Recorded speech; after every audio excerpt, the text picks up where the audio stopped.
Hello, ladies and gentlemen. Let's revisit the legacy media. I've heard that term. That's a pretty good term. They're good at bringing us the numbers, which some will say are fake, but I think they're pretty good at collating the numbers, how they're presented, and their conclusions might be wrong, not to mention some of the other current situations, especially down south. That is, yeah, for another video. We'll put that aside. They can be good to review, and today we're going to see how the economy is doing and how the stock market is doing, how that's disjoint, and how that actually makes sense. You think, oh, well, it doesn't make sense. The stock market is going up and the economy is cratering. It doesn't make sense. Well, it does. I'll show you how. From a Boeing captain to working in a coffee shop, we look at today's disastrous economic figures through the lens of those grounded by COVID.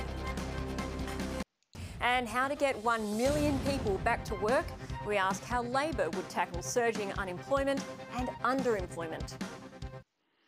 All right, well, that wasn't a good start as far as the Australian economy. If you are Australian economy, you'd be very, very sick. Today's official figures confirmed Australia experienced its most severe economic recession in history in the first half of this year. Growth numbers show activity plunged 7% in the 3 months to June, in line with the most severe lockdowns.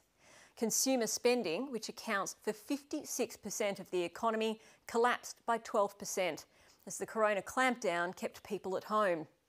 Underemployment was a huge problem, with hours worked falling by almost 10% in the quarter. That number's worse than what earlier employment data had shown. Business investment was weaker than hoped. Infrastructure work rose, but by less than hoped. The one place where arrows were going the right way is household incomes. They were actually up, surprising on one hand, but not on the other when you consider the enormous amount of money from the government and that's been ripped out of super. So gross disposable income jumped by 2.2%.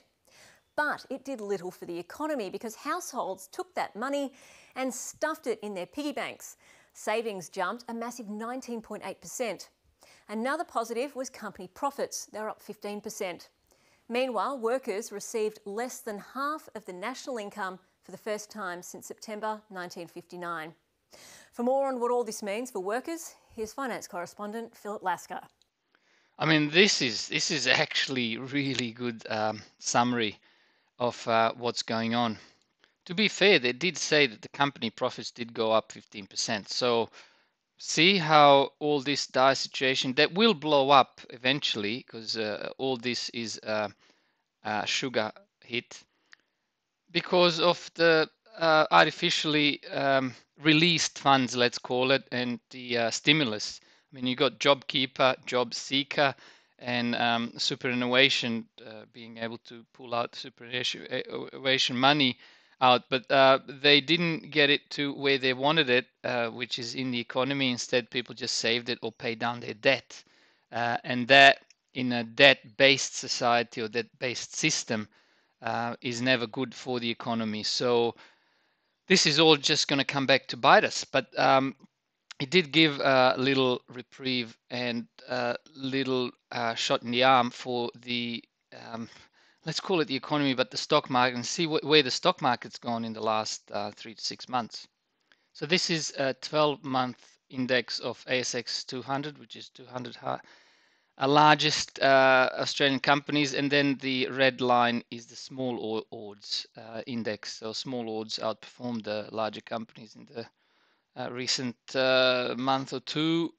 So yeah, we know what happened in March. It went down when it was looking like the end of the world due to the pandemic.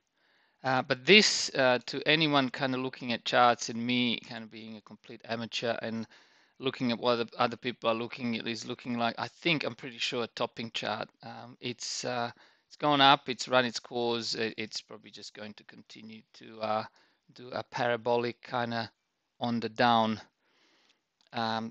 way. But my point is that from the lows of March to now, we're in September, being 9th of September, so 09, 09, 2020, We've gone a long way from those bottoms, and is it justified? Most people are saying, how is it possible that we're in such bad situation, but the stock market's going up? Well, that was explained in the actual company profits. So gross disposable income, because of those JobKeeper, JobSeeker, and superannuation being able to release, have seen gross disposable income. So we are making more money, believe it or not, in this economy by 2.2%. Household savings, which is not really a good thing. So people are not spending their saving and or paying off the debt, is nearly 20%. And then the company profits have gone up 15%. Somehow all that money has managed, or some of that money has managed to make its way into the company profits. So there's no surprise. See, this is what the market did. It was the stimulus, it was the reaction of the government, central banks, that made the market come back up. And one more thing, if you think the markets are not making sense now, or they've never made sense, well, you are correct. They never make sense. The markets go in cycles, and whenever there's an upcycle, there's a way to explain why the market's gone up through some sort of fundamentals, which we are now using this as the fundamental why the market's gone up. But when it goes down, we'll use different set of fundamentals to say, well, that's because of the pandemic. Because you've got to understand that during this pullback of nearly 40%, the company profits didn't go down by 40%. People didn't actually lose jobs at that time. Yes, there was a lockdown, but it didn't reflect the actual state of the economy and the numbers. It anticipated the numbers to be pretty bad, which turned out they weren't as bad as far as the company profits. I know there's the lag effect here, and there'll be a lot of people out of work that are not already out of work. So it's going to get worse before it gets better. But the market does actually make sense. However, sometimes it won't. In many instances, day-to-day basis, week-to-week basis, it will seem to be disjoined from reality. And so don't be surprised, and don't expect the next time we have a second wave lockdown. Some say that might be on the cards. Some say that the rulers have actually already given us a message about that. But yeah, this is what the end result of this mess is really. This is real people and their real stories, some part of it anyway. This was Matthew Purton before the recession, and this is him now, no longer flying a Boeing 777 across the Pacific, his career destroyed when Virgin collapsed due to the lockdown. At my age, it's going to be a struggle to get back into work. An 80% fall in income means his family will also struggle, though he recognises others have it worse. A lot of things that I guess we don't really think about now, or we do now, but we never used to think about, are going to be luxury items that we just can't afford. That's actually a very humbling experience, and nobody wants to be going through that, but good on him for, who am I to say that? Look, I still got my job. And I know if I lost this job, I'd probably wouldn't be able to get the same one, definitely the same one that pays similar money. But I would get anything. I would do exactly what this man did. I would just do anything to keep busy, not to keep thinking about what was and what could have been. You just keep yourself busy, get what you can, and get on with it, really. The only problem is with this sort of thinking is that you have to give up on some of those luxury items, but some of those items might not be luxury. Some of those things might be the mortgage, the repayment that you were paying, and you were only able to meet those repayments with your higher paying job. So then you're kind of in trouble. So I don't know. I hope a lot of people are not in that situation, but some I'm sure will be. But in any case, you just get on with it and continue on working.